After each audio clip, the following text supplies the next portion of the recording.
Good afternoon. Today I'm going to be reviewing the Spinnaker Bradner GMT Automatic. This watch is available from spinnakerwatches.com for €445. So firstly, let's look at the box that the watch comes in, and then I'll talk you through the specifications of the piece. So the watch comes in a watch box which is protected by a cardboard sleeve, so one removes the sleeve. And as you can see, the lid to the watch box is branded with Spinnaker, so one removes the lid. And inside the base we have a protective foam panel, so one removes that. And in the base we have three cutouts. The left hand cutout houses a padded pillow cushion, which I'll take out and show you. So padded pillow cushion is upholstered with black velour fabric to a good standard, good attention to detail, because on the left and the right hand flanks of the padded pillow cushion we have the Spinnaker brand emblem embossed. So padded pillow cushion is a snug fit inside the left hand cutout, and it prevents the watch from moving around in shipping. Two right hand cutouts, centre one houses the spring bar tool. Now this is made from mild steel, which is nickel plated to look like stainless steel. Personally I prefer solid stainless steel spring bar tools because they do not corrode. The problem with mild steel nickel plated spring bars is when the nickel plating wears off with wear and tear, it reveals the base metal, and of course mild steel corrodes, so I prefer to see a higher quality spring bar tool used, but it's good to see one included nonetheless. So push pin at one end, and we have a two-prong fork at the other end. This is useful for exchanging the bracelet for a strap if it doesn't have quick release spring bars. Now the bracelet fitted to this piece, which is a beads of rice style bracelet, does have quick release spring bars, and the FKM floral rubber strap also has quick release spring bars, but good to see this included. So in the right hand cutout we have an FKM floral rubber strap, which I'll take out and show you. And both the spring bar tool and the FKM rubber strap are secured by two lycra elasticated straps, so very secure. So as you can see, vintage tropic style FKM rubber strap, and floral rubber is a compromise between natural rubber, alternatively nitrile butadiene rubber, and also silicone rubber. So to clarify, silicone rubber is more soft and supple, that's the benefit, but the negative is it is not as robust and durable long term as FKM floral rubber, natural rubber and nitrile butadiene rubber. This FKM floral rubber is soft and supple like a natural rubber strap or nitrile butadiene strap, but it is more robust, it's more durable than silicone rubber. So I'm pleased to see that Spinnaker didn't use the cost-cutting measure of using an expensive silicone rubber strap. As you can see, good attention to detail, embossed with Spinnaker. Stainless steel quick-release spring bars, which are good. That negates the need for a spring bar tool. It's got the classic grid formation of vintage tropic style straps used in the 1960s and 1970s, and on the top side it's also got the grid textured finish as per a tropic style strap from the 1960s. So very aesthetically pleasing, plenty of holes. It will fit from a 6-inch wrist size up to a maximum 7.5-inch wrist size, so plenty of adjustment. Let's look at the other side now. Nice attention to detail, because this version of the Bradner GMT Automatic is the Parisian Night, which has a red and blue Pepsi in a rotating bezel. So the two keepers, which are sliding keepers, they're not fixed. They have the same tone as the blue and red Pepsi in a rotating bezel. So nice to see they didn't just use black keepers. This is good continuity of design and it adds some interest to it. Stainless steel buckle and tang, engraved to a good standard with high definition engraving of the Spinnaker logo. Nice angular profile to it, no sharp edges, no sharp corners. I like the heavy gauge. Flawless brush satin finishing to the top side, underside and flanks, so it's a good quality buckle and tang on a good quality FKM floral rubber strap, and I like to see FKM floral rubber used rather than silicone rubber as I've detailed. So with regards to the items that come with the piece, this is the owner's instruction manual, clear concise diagrams. The instructions are in English and also translated into a plethora of foreign languages. Has a QR code you can scan for more information, and also it details the operation of the movement used, which is the Seiko Caliber NH34A automatic. One also gets this resealable bag which contains two spare full-size links. Now the bracelet is beads of rice style, and it has enough links in it to fit up to a maximum 8-inch wrist size. It has enough removable links to be sized down to a minimum 6-inch, so 6-inch to 8-inch, and they do also include an additional 2 links if you have a larger than 8-inch wrist, so this could fit up to a maximum 8.5-inch wrist. Good to see they've included an additional 2 links and also 2 spare pins in case you damage them. Now this is the bag which the warranty card comes in, and it also contains a sticker which I've removed from the case back because it has a QR code you can scan with your Android or iPhone. That will register the piece from the date of purchase. It will activate the warranty, and I'm pleased to report the watch is covered by a 2-year international warranty. So you remove this from the case back, you scan it with your Android or iPhone, that will register the 2-year international warranty, which is good. And this is the warranty card itself. As you can see, it's plastic, Spinnaker emblem on one side, and on the reverse it details the terms and conditions of the 2-year international warranty. There's space for a retailer stamp, reference number of the piece and date of purchase. There's also a second QR code you can scan in order to register your piece and activate the 2-year international warranty. I want to give due credit to Spinnaker here because often low tier micro brands only cover their watches by 12 months international warranty. To get 2 years of international warranty at this price point of €445 is excellent, and they deserve full credit for that. And lastly, one also gets this Spinnaker tag. As you can see, we have the logo on one side, and on the reverse it has the full reference number of the piece and also the barcode. So, with regards to the specifications of the piece, as I've detailed, this is the Bradner GMT Automatic. It's available in a plethora of colour options. This version is called the Prison Night, and the Prison Night version has a blue and red Pepsi bezel, and the inner rotating bezel is very aesthetically pleasing. So, with regards to dimensions, we have a 42mm case diameter, we have a lug-to-lug measurement of 50mm, we have a thickness of 15mm, and a lug width of 20mm. The beads of rice style bracelet tapers from 20mm at the lugs down to 18mm at the 2-button push flip lock clasp. Flip lock is signed on the clasp with Spinnaker's logo, and it's engraved with high definition engraving, beautiful lustre to the body, and that complements the brushed satin finished flanks to the pressed stainless steel clasp. Now, solid 316L grade stainless steel, but it's disappointing because it's a very light gauge of 316L grade stainless steel. The internals are solid milled internals rather than being pressed, but the exterior is pressed and it's very light gauge. The flip lock and also the body is also very light gauge. Also disappointing to see only 3 micro adjustment holes in the flanks. I would like to see Spinnaker update this clasp to a better quality micro adjustment clasp with a ratcheting mechanism, alternatively a solid milled body with 4 or 5 micro adjustments, because 3 is really the minimum, and I think this is disappointing. One can be magnanimous about this kind of light gauge of press clasp on a low tier piece costing below €100, but this is €445, so we are still within the low tier. To clarify, low tier is €0 to €500 price points, mid tier is €500 plus. So at €445, this is at the high end, the top end of the mid tier, from 0 to 500 respectively. 445, this kind of clasp is wholly unacceptable. It's really disappointing and I want you to be aware of it. But on a positive note, doesn't have any sharp corners, doesn't have any sharp edges, so it's been deburred and chamfered very well, and the undercuts to the flanks do not have any sharp edge, so it is comfortable despite being poor quality. So we have a boxed top hat style crystal. Now it's flat profile, but it is a boxed top hat crystal rather than being a double dome sapphire crystal. I think Spinnaker have made a mistake here. Yes, it is good that it's flat rather than being double domed or alternatively a high domed box top hat crystal, but it does add 2mm of thickness to this piece, and that is a real negative I want you to be aware of, because this piece is very thick. It's 15mm. Now the thing is, one could be magnanimous about this being 15mm if it used a high dome double dome sapphire crystal and it were 200 or 300 meters water resistant, but this is only 180 meters, and it does have an exhibition case back which also adds thickness, but this crystal is the main problem. It's 2mm thick. It doesn't need to be 2mm thick to provide 180 meters of hermetic seal. Had they used a lower profile flat sapphire crystal, that would have reduced the thickness by 2mm down to 13, which is the sweet spot. So really this is the main negative, 15mm thick, and it's mainly caused by this box top hat crystal.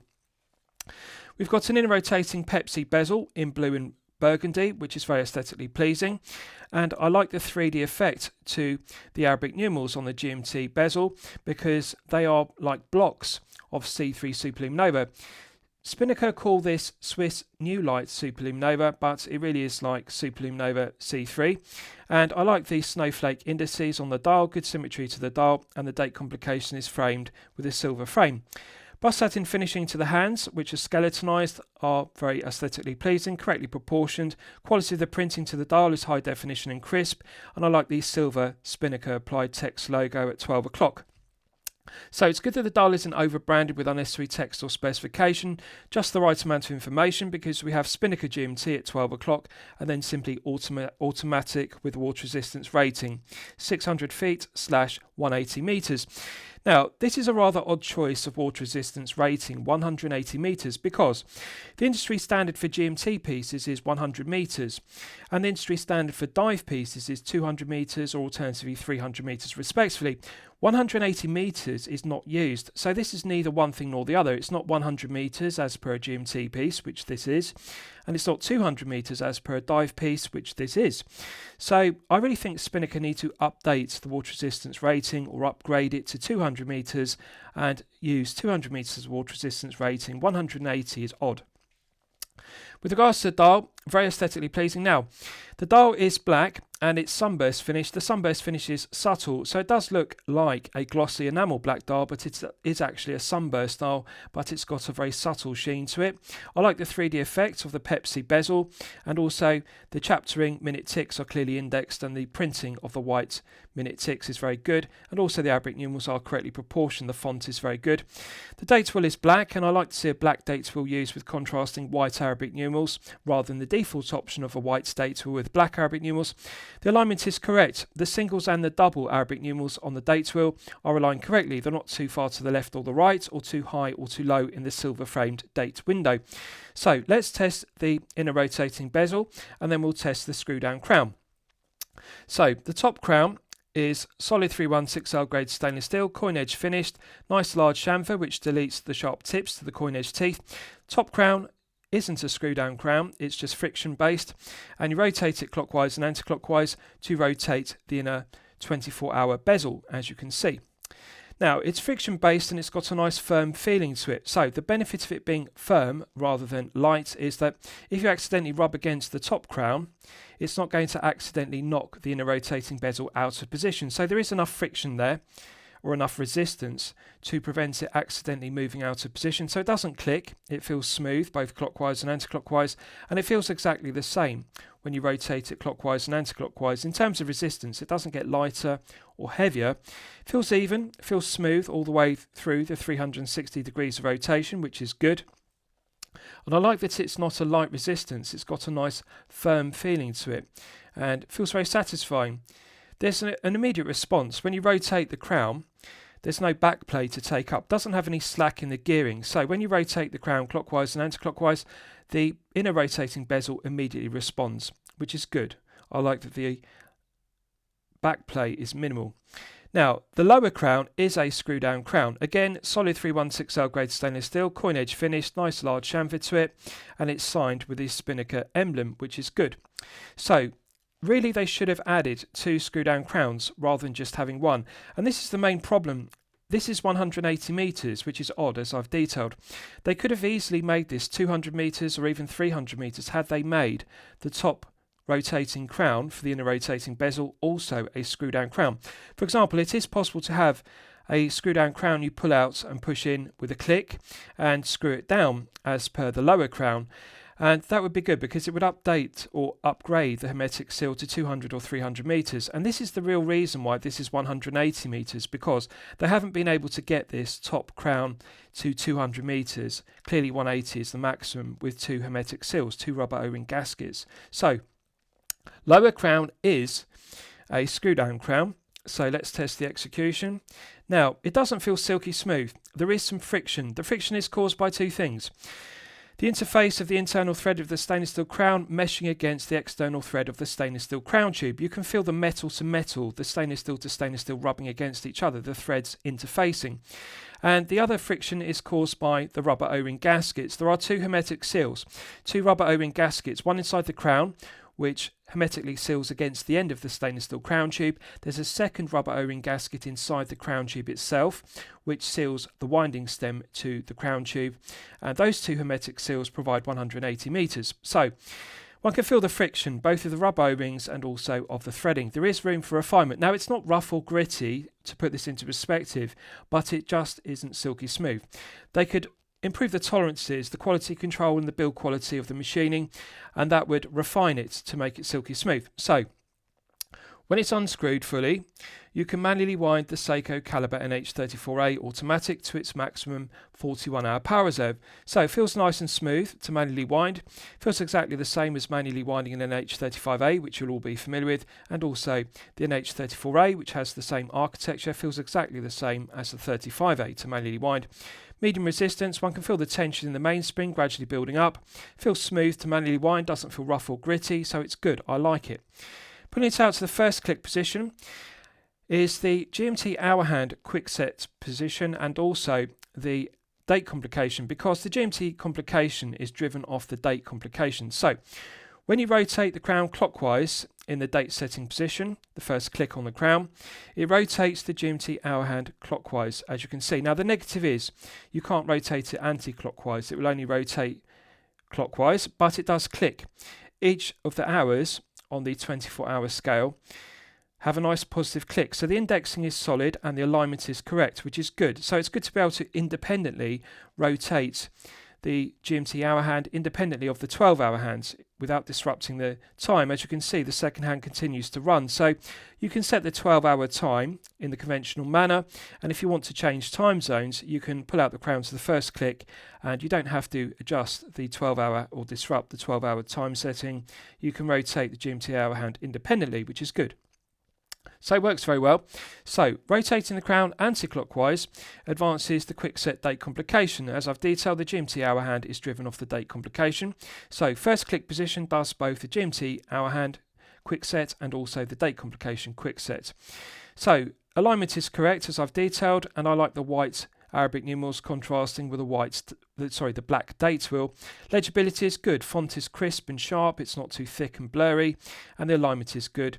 I like the fonts used, clearly legible. The framing isn't too deep and therefore doesn't cast a shadow around the date complication, which is good, and the silver framing, which is brush satin finish, matches the brush satin finishing of the handset. So it works well. Pulling it out to the second click position hacks the movement. If you look at the second hand, you can see it's now stopped dead, so therefore it's possible to set the time precisely to the second with the Seiko NH34A automatic. So one can rotate the crown clockwise and anti-clockwise to cycle through the 12 hours in the conventional manner as per an NH35A. And you can also rotate the GMT hour hand clockwise and anti-clockwise by cycling through with the 12-hour hands, as you can see. So it feels nice and smooth, good meshing of the gearing, and it has 24 joules, minimal friction to it, and I like that there's minimal backplay. When you rotate the crown clockwise and anti-clockwise, there's an almost immediate response to the minute hand, which is skeletonized. One doesn't have to take up a lot of slack, which is good. Some backplay is necessary, because if it didn't have some backplay or meshing in the gearing, some play, when you push back in the crown, it would cause the minute hand to jump out of position. So one does need to have some slack, but it does feel robust, reliable, nice and tight. I like it. Feels good to set the time. So let's test pushing the crown back down. Nice positive click, and that restarts the movement. You can see the second hand begins to sweep around the dial once again. Now, subjectively, the negative to the NH34A is the second hand stutters or judders around the dial rather than sweeping smoothly, and that's a characteristic of the NH35A and the NH34A respectively. They run at 21,600 vibrations per hour, which is a frequency of 3 Hz, and it's a characteristic of 3 Hz movements that the second hand stutters or judders rather than sweeping smoothly as per a 4 Hz movement running at 28,800 vibrations per hour respectively. But it feels good to set the GMT hour hand, the date complication, manually wind it, and also set the time. Let's test screwing the crown back down. Instant thread pickup, so there's a perfect interface between the internal thread of the stainless steel crown and the external thread of the stainless steel crown tube. So the interface is good, the pickup of the threads is good, but it just doesn't feel smooth. Doesn't feel rough or gritty, but it just needs more refinement. Now, the AR coating on the underside of the box top pack crystal does do a good job of reducing the glare and the highly reflective nature of the black sunburst dial, and also the brush satin finished reflective skeletonized handset. So the AR coating is working very well, but I think the crystal is far too thick on this piece at 2mm, and it does add thickness, as you can see. Legibility is good when you view the piece straight on. Symmetry of the dial is good, and I like the 3D effect of the Arabic numerals on the inner rotating bezel. They have blocks of C3, Super Lume Nova, which is called Swiss New Light. And also, I like the snowflake indices, which have a 3D effect. They also are clearly legible. So legibility is good, looks aesthetically pleasing, but just the crystal does add some distortion when you tilt the piece at an oblique angle due to the thickness of it. So let's look at the bracelet and clasp in detail. Beads of rice style bracelet. Now, in terms of finishing, brush satin finishing has a beautiful luster to the outer links. Mirror polishing to the centre links of the beads of rice style bracelet is finished to perfection. So, looks very aesthetically pleasing. No sharp edges to the top edge or the low edge of the flanks, so that's good. Let's check the articulation. So, end links articulate freely, but unfortunately we have additional excess longitudinal, lateral, side to side, up and down play in every single direction, so it rattles, it's sloppy. Also, every one of the links in the beads of rice style bracelet rattles. Cumulative effect across the length of the bracelet is too much slack. So I'd like to see Spinnaker upgrade this to using screw pins, because as you can see it uses push pins in the bracelet rather than screw pins, which are a clear cost cutting measure. Now again, one can be magnanimous about the use of push pins at the €100 and below price point in the low tier, but we're at the top end of the low tier. €0 to €500 is low tier. This is €445. So at this price point, one expects to see screw pins used rather than push pins. This is disappointing, and the problem is it's sloppy. Let's check the other side for continuity. Again, articulates freely, doesn't feel stiff or kink, which is good, but excess play rattles. Now, this is acceptable below €100. One could be magnanimous, but not at €445. Tolerances need to be tightened up. Again, rattles. Now, on a positive note, it does articulate freely. It doesn't feel stiff or kink, which is good. So comfort level is good. When you wear this on wrist, it does articulate freely. It wraps around the wrist very well. Both the 6 and the 12 o'clock side do not have any stiff links, so that's the benefit. But it rattles, it's sloppy. So let's look at the clasp in detail. So as I've detailed, this is solid 316L grade stainless steel, but it's a very light gauge of 316L grade stainless steel. The negative is only 3 micro adjustment holes. They really need to update this to a micro adjustment clasp. The internals are solid milled 316L grade stainless steel, as one would expect, so it's good they didn't use the pressed internals for it, but as you can see, we have excess play. Now, it doesn't feel stiff or kink. Left hand hinge pin articulates freely but has too much play in every direction. Centre hinge pin is dreadful. Significant lateral side to side play, and it rattles. As you can see, excess play. Right hand hinge pin also has excess play in every direction. So cumulative effect is left hand, centre and right hand hinge pin have excess play, and therefore the bracelet is sloppy. The clasp, is sloppy. The other mistake they've made is they've engraved stainless steel upside down. They need to invert this. And I say upside down because the majority of collectors will wear the piece on wrist this way up, and then take it off the wrist, and then you rotate it round this way when you open the clasp, like so. So for example, you open the clasp from left to right if you wear it on your left hand. Now, as you can see, stainless steel is upside down. If you take it off the wrist, it should be the other way up. They should invert it. This is the kind of basic fundamentals they need to get correct, engraving the right way up. So on a positive note, this does snap shut with a nice positive click, and the flip lock closes with a nice positive click, so it is secure. 2 button push triggers, don't have any sharp edges. They've been deburred and chamfered well. Do have firm spring-loaded resistance, so they do feel robust and reliable, so it does work well. But there's something I want to bring to your attention, another negative.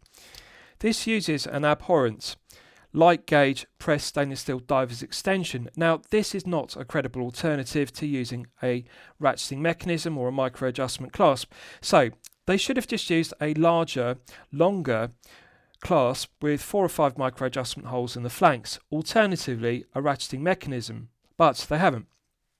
They've got this short clasp with only 3 micro adjustment holes, and then they've added this abhorrent pressed stainless steel diver's extension link, and it rattles. It's dreadful. It's got excess play in the centre hinge pin, the left hand hinge pin, which is a spring bar, and the right hand hinge pin, as you can see. So all 3 pins rattle. and this is sloppy. It's also very light gauge, and they haven't even mirror polished it, so it's a clear cost-cutting measure, but also an additional cost-cutting measure because it's just matte bead blasted effect. They haven't mirror polished it, and it's just dreadful.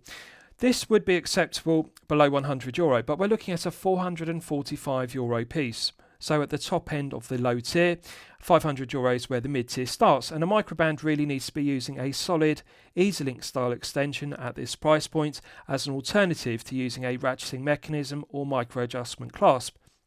It's dreadful, but on a positive note, it does snap into the body with a nice positive click, and it does deploy with a nice positive click, so it works okay despite having poor tolerances, poor build quality, quality control and finishing. They need to delete this. It really is embarrassing for Spinnaker, and it's a disgrace to the brand to be using this in 2025. This is not acceptable. So let's look at the case back.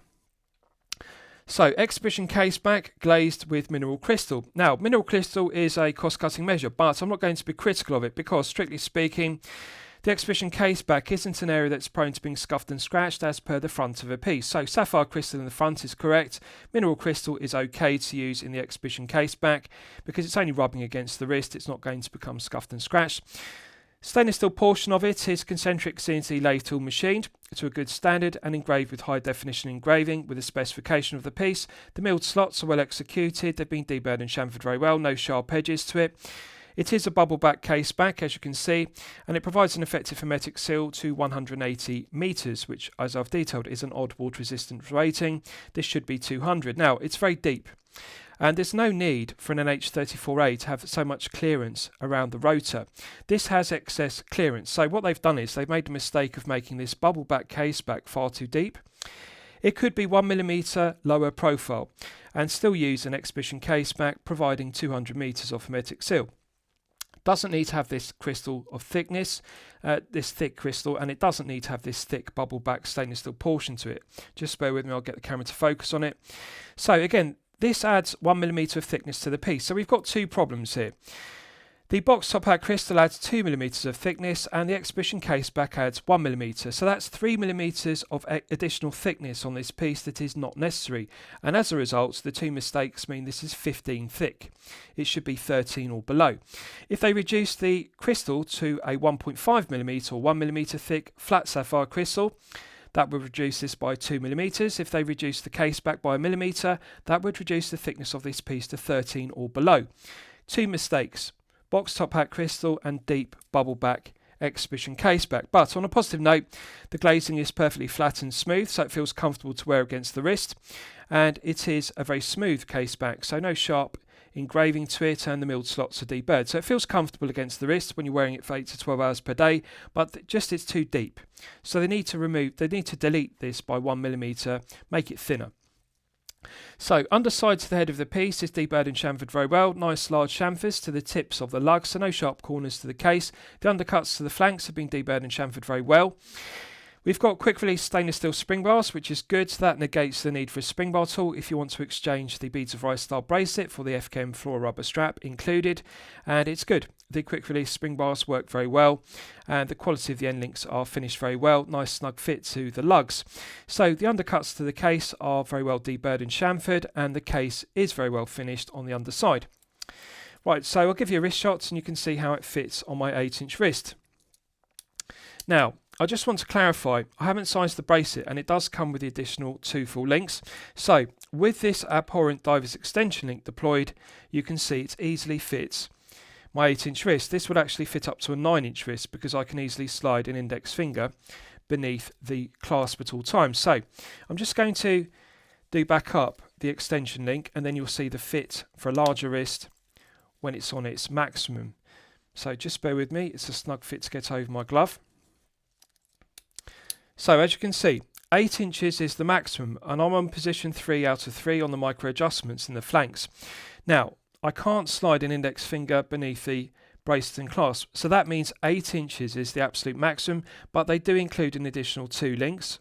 So you can have a bracelet up to a maximum 8.5-inch wrist size, and this will be sized down to a 6-inch. There are enough removable links on the 6 o'clock and the 12 o'clock side to reduce this down to a minimum 6. So 6 to 8.5 is the absolute maximum, and when you deploy the extension link, the diver's extension link, it would fit up to a 9-inch wrist. So plenty of links. Now, I think the taper is correct on this piece because it is a large 42mm. Usually I say perfection personified taper of 20 to 16 is the ultimate, but however, if they used a 20 to 16 taper on this piece, it would look undersized. There wouldn't be enough meat on the beads of rice bracelet. For a 42mm, it is acceptable to use the other industry standard, which is 20 to 18. The other industry standard is 22 to 18. 20 to 18 is a gradual taper. I personally prefer 20 to 16, but however, on a 42, 20 to 18 does look okay. Plenty of meat on the bracelet, which balances the head of the piece. But however, comfort level and feel good factor of this piece are poor. So why do I say poor? Because legibility is good, Pepsi bezel is aesthetically pleasing, and the legibility of the dial and the handset is correct, it's good. The feel good factor and the comfort level of this piece is poor because it is too thick. There's another problem, it's too long. This case is 2mm too long. It has a long 50mm lug to lug. You'll know from my previous reviews, the sweet spots, the perfect lug to lug measurement is 48. 48mm lug to lug is the sweet spot because it fits collectors with a 6 to 7-inch wrist and a 7 to 8-inch wrist respectively. It's the perfect lug to lug. At 50mm lug to lug, this is 2mm too short. Sorry, 2mm too long. Even on my large 8-inch wrist, you can see the lugs are very long. Now they do have a curved profile which wraps around the wrist very well, but it does sit on top of the wrist like a slab of 316L grade stainless steel. The other negative and the main problem with this watch is the thickness. It's far too thick. 15mm. Now you'll know from my previous reviews, 13mm is the sweet spot because that means a watch will easily slip underneath a shirt cuff if you wear business shirts, and therefore it makes it a practical daily wear piece. You can see the problem here. This is 2mm too thick, and we've got this large undercut to the flanks of the case, which creates a large gap. And the problem is it's notable. When you wear this on wrist, you can see that it has this huge gap beneath the undercuts to the flanks, and also it has this large gap beneath the tips of the lugs. And it does feel like a top-heavy piece. It just doesn't feel balanced. Normally I would enjoy the wrist presence of a 42mm because I have a large 8-inch wrist, but this really does feel like a slab of 316L grade stainless steel, despite having the curved case shape and the curved undercuts to the flanks. It doesn't wrap around the wrist like a 13mm thick piece does. 15 is excessive. There's no need for it.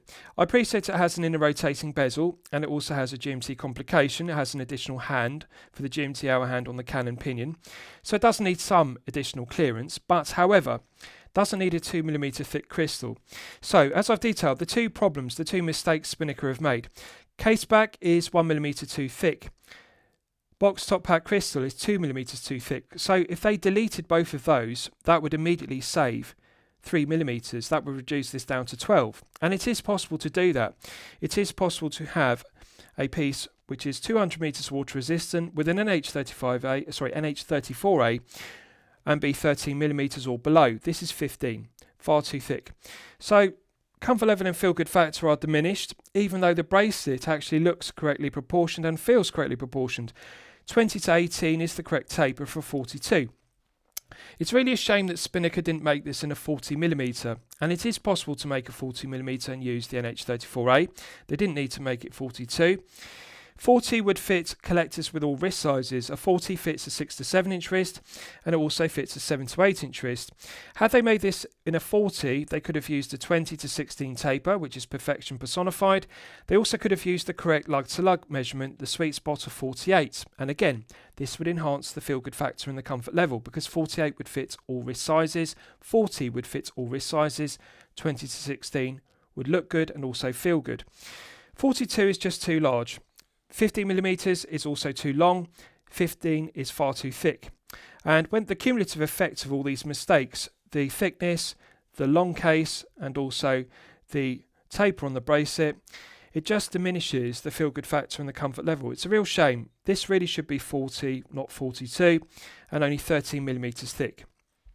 So that's what I want you to bear in mind. If you have a 6 to 7 inch wrist, you can rule this piece out because it's too thick and too long.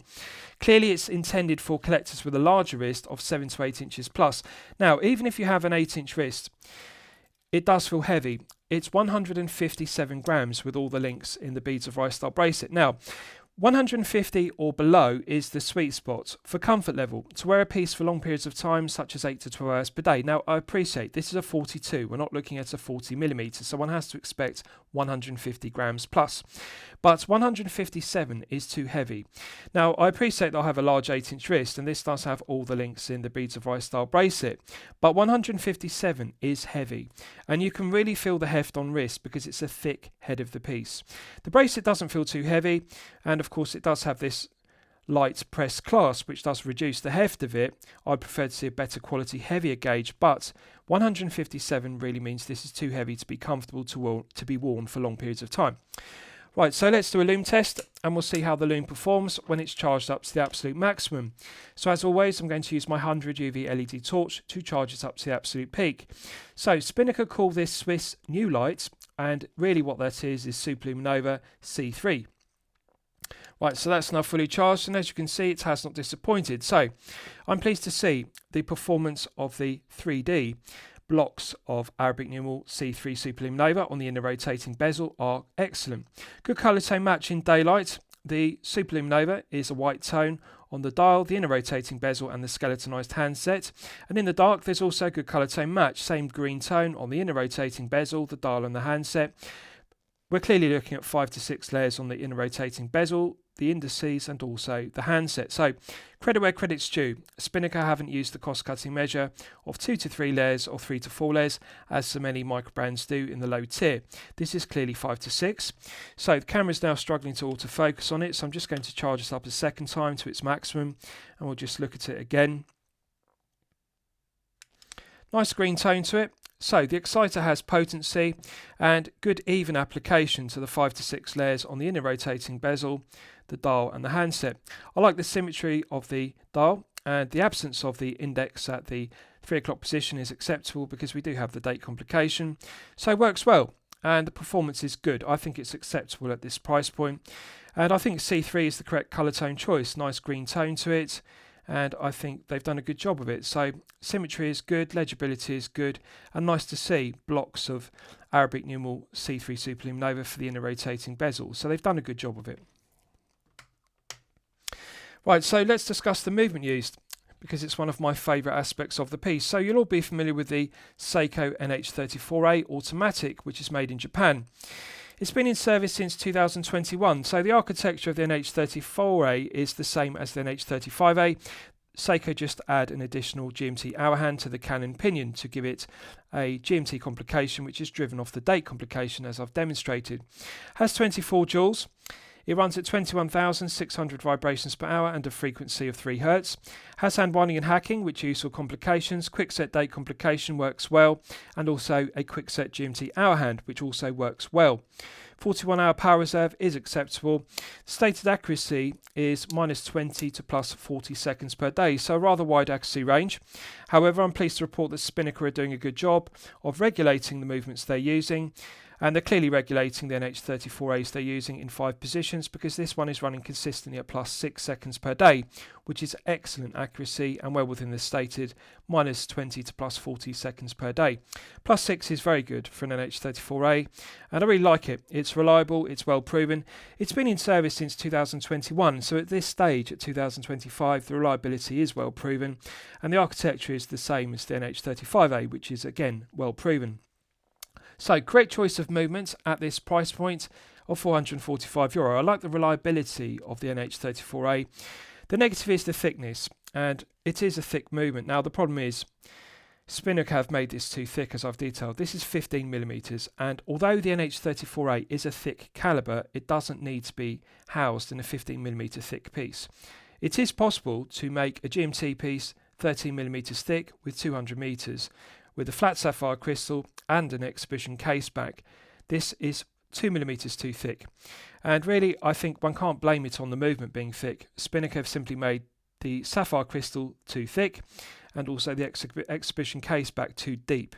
So exhibition case back is 1mm too thick, sapphire crystal is 2mm too thick. So added together, that's 3mm too thick. This could be 12 quite easily.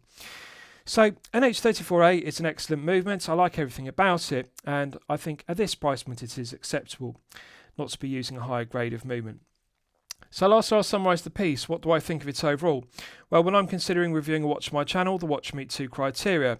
It should be both excellent quality and excellent value at the respective price point. So, low tier piece, price point is €445. I'm going to declare it as okay quality, and I'm going to declare it as poor value. The reason why I say it's okay and not good or excellent quality is simply down to the clasp. This is wholly unacceptable to have a light gauge of pressed body clasp with the stainless steel engraved upside down, excess play in the hinge pins, and this abhorrent pressed diver's extension link. This is not €445. This clasp is not acceptable. And this downgrades it from excellent quality or good quality down to okay. I can't say it's good or excellent with this dreadful clasp. So that's the main negative of the watch. Now, the other thing is, of course, it's too thick at 15mm, which you're aware of. The value I'm going to say is poor, because this does face some stiff competition in the low tier between €0 and €500 price point. Now, bear in mind, as I've detailed, this is at the upper end of the low tier. €0 to €500 respectively. This is €445. At €500 plus, that's when the mid-tier starts. But microbrands are using the NH34A at this price point.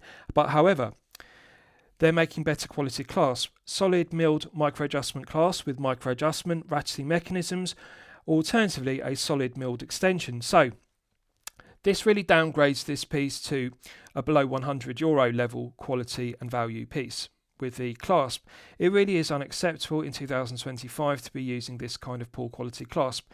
So it's a shame, because other than that, it's actually a good quality piece.